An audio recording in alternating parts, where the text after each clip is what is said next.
విషయాలు చెప్పారు కానీ రాత్రి 3 అయింది. ఆ వీడియో చేసి అతను ఇక చేయలేని పరిస్థితుల ఇక నేను చెయ్యను అంటే చేసిన కాడికి చేపించుకొని వచ్చిన. అందులో మిస్ అయింది.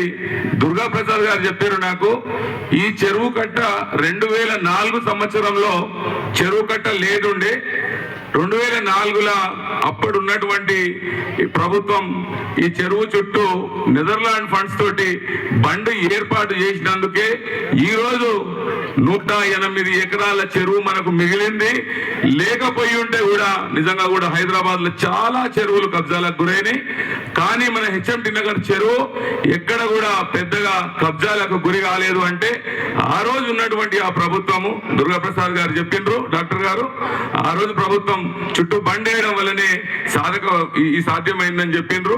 ఆ వీడియో ఒకటి రాలేదు. అట్లనే మన వెంకటేశ్వర స్వామి గుడి గురించి కూడా చెప్పినాము. ఈ 2-3 బిట్స్ ఇంకా ఆ వీడియోలో రాలేదు. రాత్రి 3 అయింది. ఈ పిల్లోడు చేస్తలేటంటే ఉన్న కాడికి చేపించుకొని వచ్చిన. దయచేసి కూడా ఎవరు కూడా ఫీల్ కావద్దని తెలియజేస్తా ఉన్నాను. అయినప్పటికీ కూడా చాలా వరకు ఆ 10 నిమిషాల ఏడీలో అత్యద్భుతమైన జీవితాన్ని ఆవిష్కరించారు. ఒకసారి గట్టిగా చప్పట్లతో మన ఎమ్మెల్యే గారికి మన ధన్యవాదాలు